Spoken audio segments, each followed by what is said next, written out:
Okay, Dana Abercrombie, the Koalition. Thank you so much for speaking to me. This season is absolutely superb. One of the things or characters that are is a complete standout is Rodney right off the bat. I really wanted to know there's an interesting shift and change within both the tonality and also kind of you could say the dialogue and how everyone reacts around him. It's a sense of being completely scared but there's complete silence. And so I really wanted to know of balancing both the dialogue with the silence of the Rodney character.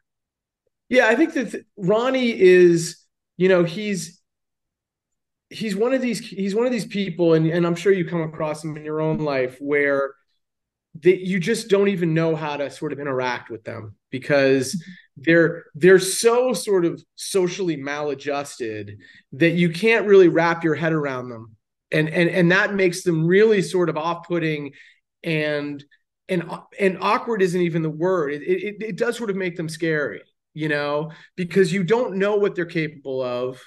And at the same time, your sense is that they could be capable of something that's not great. So it constantly, keeps you sort of off guard.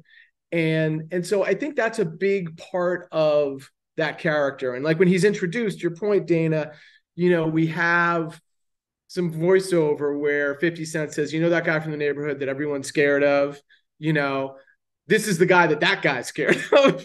And so I think that's kind of who he is, because he's completely unpredictable. And so when you're around someone who's unpredictable, you don't want to say much, you don't want to do much because you don't know how they're going to react. And I think that's a big part of that character. And I have to say, I have to give a lot of credit to Grantham Coleman, who plays Ronnie.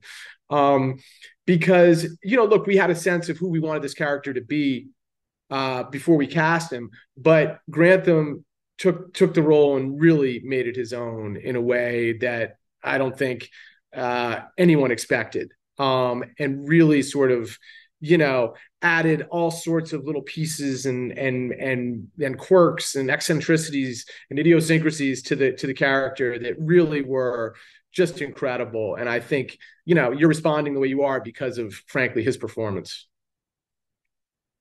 Also, what I find to be really interesting is Rock states that she is done with the game. However, we do know she is a master manipulator. And so we walk the fine line of will she not, not only just us as viewers, but with other characters.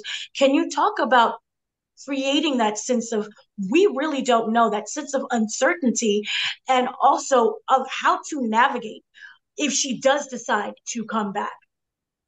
Yeah, I mean, I think that's a big part of season three is Rock's sort of existential crisis. You've kind of keyed into it is coming out of season two, there's so much turmoil, so much violence, so much death, frankly, that she's like, well, what have I wrought?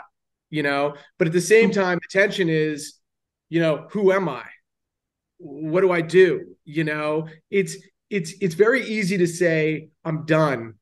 It's a lot harder to be done, you know? And so I think that's a big part of the third season, is that sort of journey of self-realization for Rock in terms of who she is, not just as a business person, but also as a mother, also as a partner. That's and obviously it's brilliantly realized by Patina Miller, who's able, in lesser hands, I don't think any of these pivots or moves would feel credible at all. But when it's done by Patina, you're glued to the screen because she makes it so grounded, so real, so believable, and so interesting. So, yeah, I mean, I think that is really on some level the engine for our third season is Rock trying to figure out how she fits into, to a certain extent, this sort of new world that she finds herself in. Wonderful. Thank you so much for speaking to me. Thank you Dana, for thank a massive you. thank you. Thank you so much, Dana. Be well.